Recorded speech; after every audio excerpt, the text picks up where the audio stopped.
Did you know that there are over-the-counter foot medications that are actually better than prescription? Well, I'm going to share my top four with you today, and all but one deal with foot pain, and two of them are quite surprising. So please hang with me, and I'll share them with you. Hey everybody, I'm Dr. Gaffney from Dr. Gaffney Best Foot, here sharing tips and tricks which help my patients over the years in order to save you time and money in your foot care decisions. And in this video, I'm going to share the top four products, foot care products, that I have found to be better than prescription. There are two surprises on the list, and one of the products on the list is on my waste of money list. So it's on the better than prescription list and waste of money list. And the trick is like where you apply it. So here we go. Let's get into it. So number one, Voltaren gel. So Voltaren gel is a topical anti-inflammatory medication.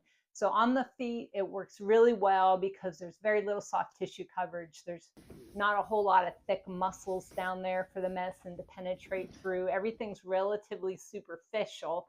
So it works fairly well on the foot. I use it a lot, and I like to default to that versus an oral medication, because oral anti-inflammatories, as many of you know, are very hard on your stomach, and they can cause other problems, other side effects. Well, number one, GI upset. They can bother your kidneys if you take them over a long period of time. They can also alter blood pressure. And also, if you're on anticoagulants or blood thinners, you don't really want to take anti-inflammatories because your blood can thin out more.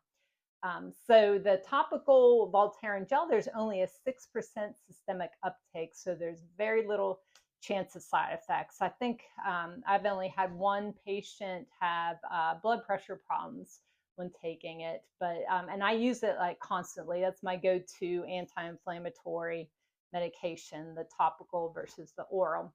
And it's extremely effective in the feet, especially for arthritic conditions. All right, so number two, lidocaine patches. So these are numbing patches. They're originally designed for back pain, and they work really well just to numb any place. And the same reason that the Voltaren gel was good for the foot is the same reason why the lidocaine patch works well in the foot. There's very little soft tissue coverage. There's very little fat layer, very little muscle layer, so that lidocaine can numb any painful part very easily. So personally, I used it one time when I tore my trapezius muscle and I could not sleep, and I had to sleep sitting up for weeks and weeks, and the only way I could get to sleep was putting this lidocaine patch on. So I also use it for patients with neuropathy. So neuropathy is just a catch-all term for nerve disorders where you get tingling, prickly sensation, burning, stinging in the feet, and especially is bad at night. So I have my patients cut the lidocaine patch in half and put half on top, half on the bottom, right at the middle of the foot, and it works great to help calm all those nerve endings down and allow the patient to go to sleep. And again, very little side effects to it. If you're allergic to adhesive, you might not be able to use it. Of course, if you're allergic to lidocaine, you can't use it as well. Same thing with Voltaren gel. If you're allergic to anti-inflammatories or the Voltaren gel, you can't use it. Also, I wanted to mention with the Voltaren gel, you can get it generic and it's less expensive. Lidocaine patches and the Voltaren gel, they're very low cost over the counter. That's number three.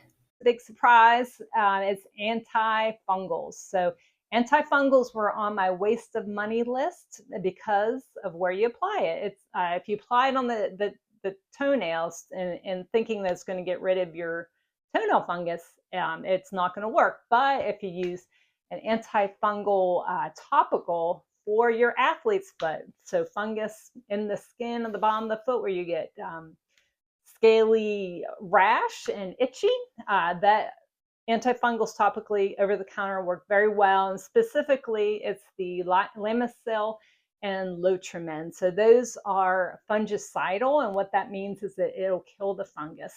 Lamisil especially is good because you only have to use it for a week and use it twice a day for a week. So make sure you use it as it's indicated and directed, because otherwise you could end up getting like a fungus that's resistant to the antifungal medication.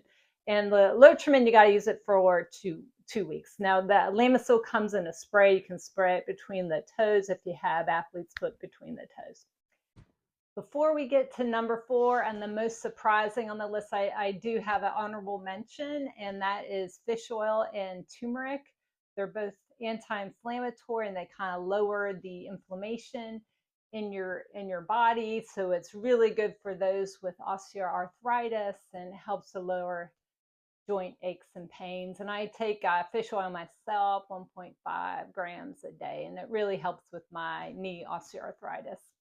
Just an honorable mention, again, with supplements, it's the wild, wild west out there, so you got to make sure you order your supplements from a quality manufacturer with GMP, Journal Manufacturing, Good Manufacturing Practices label on it, and third-party tested. Those 2 things are important. And finally, number 4, the biggest surprise on our list. So this one has been shown to be equally effective in reducing pain intensity in the lower extremity at 2 hours compared to 3 different opioid Tylenol combinations. So things like Vicodin, Percocet type drugs. So this is equal. And drum roll, it's 40 milligrams of ibuprofen with 1,000 milligrams of Tylenol.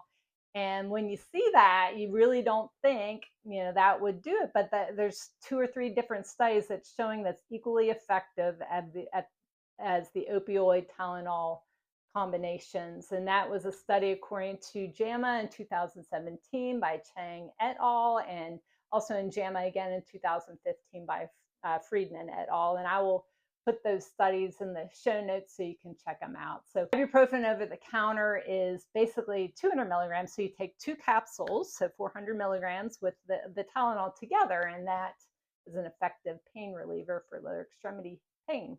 Now with ibuprofen, again, and if you cannot take anti-inflammatories like GI upset, you got to take it with food. Of course, take it if you're not allergic. Tylenol, you got to be very careful not to take too much Tylenol in one day because it can get toxic to the liver. And I hope this helps you on your foot care journey. And here's to your best foot forward. And thanks so much for watching. Please leave me any questions, any feedback in the comments. And I appreciate it if you'd like and subscribe. Please see the full disclaimer in the description. This is not a doctor-patient relationship. This does not constitute medical advice, but is for informational purposes only.